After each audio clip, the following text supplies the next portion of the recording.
Oke, pada kesempatan kali ini saya akan menginterview untuk tugas BRM. Eh, Sebelumnya saya dengan siapa? Arya. Arya. Oke. Jadi sebelum saya mulai, saya izin untuk video sama untuk upload ke YouTube ya, nanti nggak apa-apa kan ya? Di YouTube. Iya, ke YouTube. Aman. Aman. Oke. Kita mulai aja ya untuk interview. Aman. Oke. Untuk pertanyaan pertama, sudah berapa lama A-nya bekerja sebagai satpam di ITB? Saya dari 2021 awal. Oke. Berarti udah 4 tahun. 4 tahun, 5 tahun. Biasanya untuk tugasnya utamanya tuh apa aja untuk menjaga keamanan kampus gitu? Ya, yang pertama paling kayak patroli. Yang kedua kayak ngamanin barang mahasiswa. Apabila ada yang kayak lupaan barangnya. Biasanya banyak sih kayak mereka tuh lupa ngebawa barang mereka sendiri. Terus kesadaran dari temennya juga kadang nggak ngingetin gitu. Ada yang kayak gitu. Ya. Untuk pertanyaan selanjutnya, bagaimana pola kerja A-nya untuk itu? Kayak shift atau apa? Boleh. Kalau di ITB tuh kalau di bagian pengamanan itu ada 2 shift. Dari jam 7 pagi sampai jam 7 malam. Jam 7 malam sampai jam 7 pagi. Itu shiftnya. Ada yang non shift.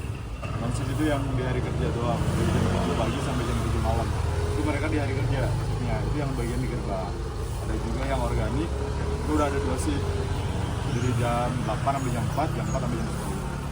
Itu yang organik. A-nya sendiri lebih suka yang shift yang bagian mana? Kalau saya mending di yang jam 7 pagi sampai jam 7 malam, jam 7 malam sampai jam 7 pagi. Karena menurut saya lebih enak aja buat istirahatnya. Oke. Untuk pertanyaan selanjutnya, tantangan paling umum yang rasain selama bertugas itu apa? Yang hari-hari tantangannya? Maksudnya yang tentang gimana?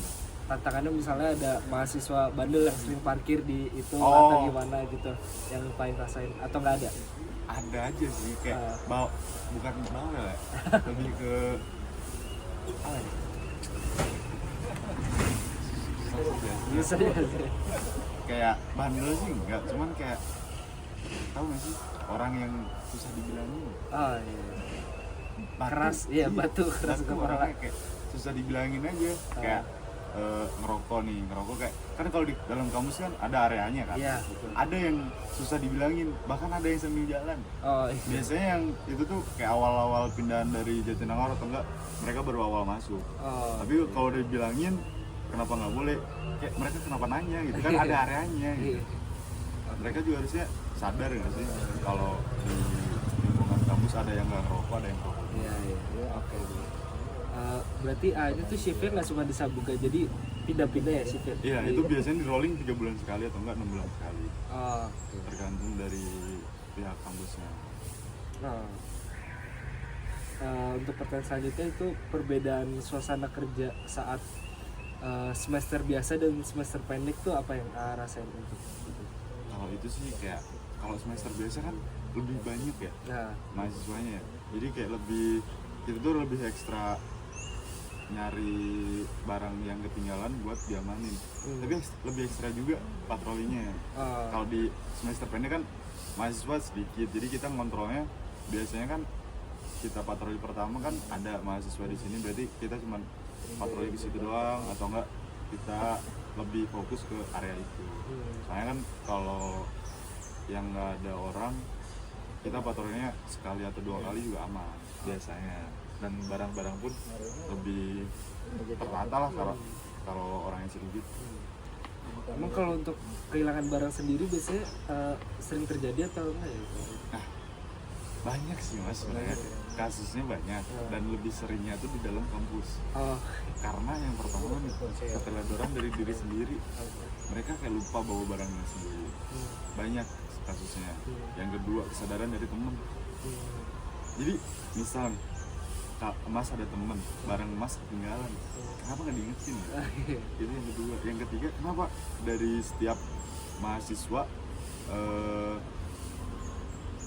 barang berharga sama barang yang paling penting buat diri sendiri itu kenapa nggak diinget-inget terus ya?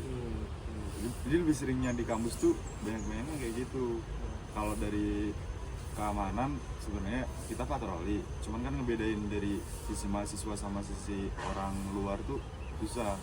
Karena kan lingkungan kampus umum sih enggak, cuman karena banyak yang masuk kayak dosen itu kan pakaian bebas kan, beda kan.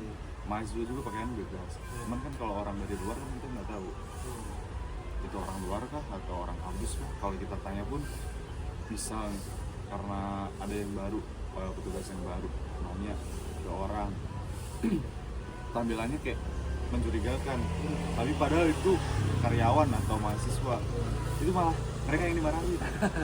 Dan biasanya ada juga kita nggak tanya tapi malah nggak mencurigakan.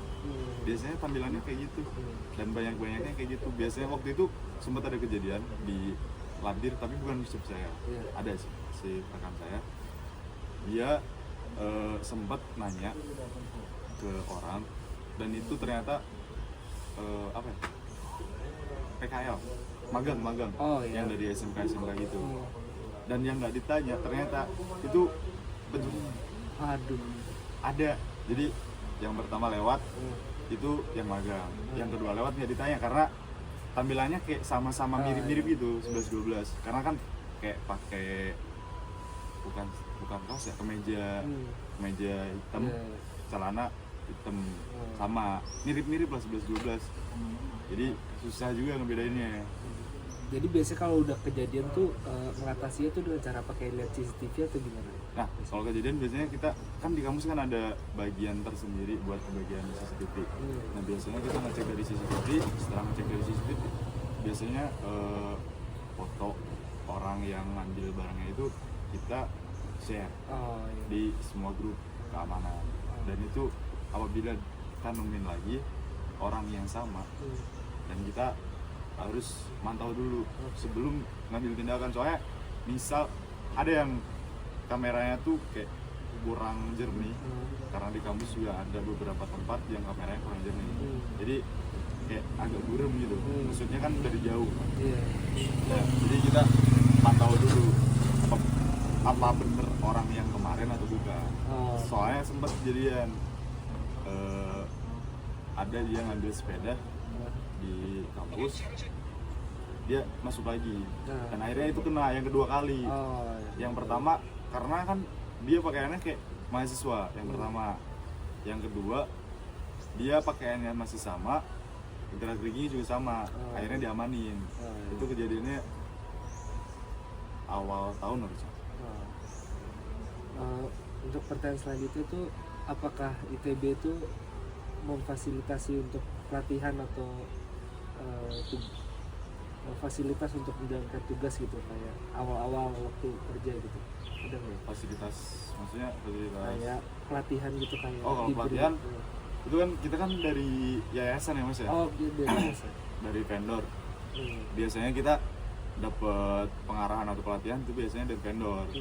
Nah biasanya ITB minta buat ada pelatihan, terus vendor yang ngadain. Jadi penyalurnya gitu. Kalau yang minta tuh dari tetap dari kampus, cuman yang ngelaksanain dari vendor. Kayaknya itu aja dari saya. Makasih banyak atas. Sebelum kita mulai wawancara ini, saya ingin menyampaikan bahwa responden telah menyetujui untuk diwawancarai, direkam, dan hasil rekaman ini akan diunggah ke YouTube. Baik, setuju. Perkenalkan, nama saya Fatin. Ini dengan siapa ya? Perkenalkan, nama aku kebetulan Jira Purbawa. Terus sekarang lagi di Bandung ngapain ya? Kebetulan lagi ada sanak sama saudara juga di sini. Jadi ketemu sepupu, ketemu tante juga. Oke. Sekarang lagi kuliah apa kerja ya kalau boleh tahu? Kebetulan tinggal nunggu wisuda, tapi posisi sekarang lagi ada kerja di Malang di kantor internasional kebetulan. Berarti dulu kuliahnya di Malang ya? Iya, kebetulan kuliah di Malang. Oh ya, di mana ya kalau boleh tahu ya? Di Brawijaya. Ambil jurusan? Jurusan linguistik. Oh, linguistik. Itu di jurusan linguistik itu belajar apa ya? To put it easy, itu tuh kayak belajar sistematik dari bahasa tersebut, kayak sejarah sistematiknya, terus juga progres bahasa kayak gimana, terus kayak ya banyak hal deh, pokoknya itu lebih deep understanding tentang bahasa. Berarti yang dipelajari itu bahasa Inggris apa Bahasa Inggris. macam-macam. Oh, bahasa Inggris ya berarti ya. Oh, berarti kalau sekarang magang ini kalau boleh tahu mau magang apa nih? Kalau magang sih terakhir tuh sama di kantor internasional juga. Jadi saya sebagai asisten dan juga bantuin mahasiswa internasional untuk adaptasi di universitas saya yang saya magang waktu itu. Untuk sejauh ini ada pengalaman ya bisa kayak di share gitu kayak dari pengalaman magang sebelumnya apa kayak dari apa yang bikin seru lah dari pelajaran dari jurusan linguistik ini kayak Experience apa, lah ya. Experience lah. Ada sih sebenarnya interkultural komunikasi antar kultur aja sebenarnya gampang, cuma kan misalkan kita disandingkan dengan banyak dari rakyat-rakyat negara lain atau mahasiswa yang berasal dari beda negara, beda budaya, itu kita mesti lebih tahu mereka itu budayanya seperti apa sebelum mereka kesini. Jadi selain mereka adaptasi ke budaya kita juga mesti bisa mengakomodasi juga mulai dari bahasa, tata cara kehidupan dan juga banyak hal. Jadi biar tidak ada yang namanya jotos atau tabrakan antara dua budaya. Karena memang kerja di kantor internasional itu mesti lebih sensitif terhadap isu-isu yang ada pada saat menghadapi mahasiswa internasional yang belum tahu budaya Indonesia, dan kita juga sebelum menghadapi di kantor.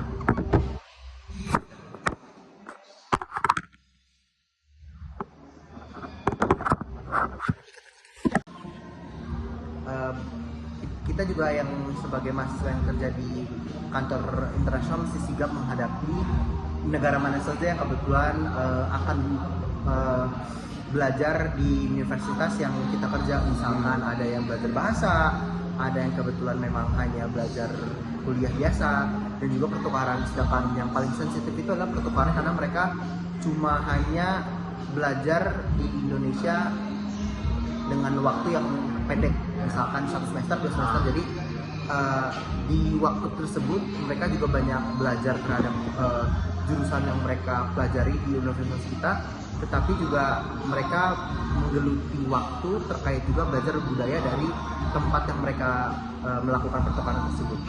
Jadi ya kitanya sebagai orang Indonesia juga mesti sigap terhadap isu-isu yang ada, dan juga lebih tahu dahulu kultur apa yang akan dihadapi. Itu informasi baru sih sebenarnya. Baru saya tahu. Karena kan kebetulan juga saya kan dari manajemen, jadi kayak tahu untuk jurusan linguistik sebagai belajar apa kan saya kan juga masih rada-rada ini lah baru lah.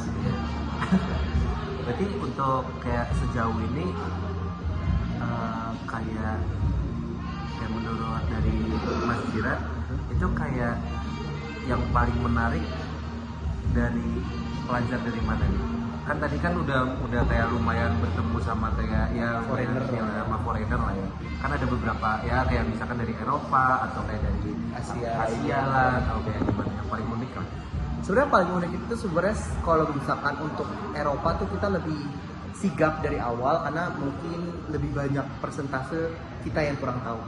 Jadi kita lebih kurang familiar, tetapi justru orang Eropa itu lebih tidak banyak pilih-pilih. Meskipun banyak juga yang mesti sigap juga misalkan soal kesehatan, higienitas dan banyak hal, tetapi mereka lebih easy untuk adaptasi dan mungkin lebih terbuka terhadap kultur yang baru. Sedangkan Asia Timur seperti Jepang, Korea, meskipun kulturnya mungkin lebih familiar terhadap kita, tetapi justru itu yang menurut saya lebih susah di manage. Misalkan karena mungkin Inggris bukan bahasa yang diprioritaskan di negara tersebut, jadi mungkin banyak kesalahan di bahasa, jadi banyak hal yang mistranslasi, dan itu perlu diluruskan secepatnya. Karena bila kita tidak berpikir panjang dan hanya dan tidak menanyakan kembali maksud apa, kita banyak akan mendapati misunderstanding.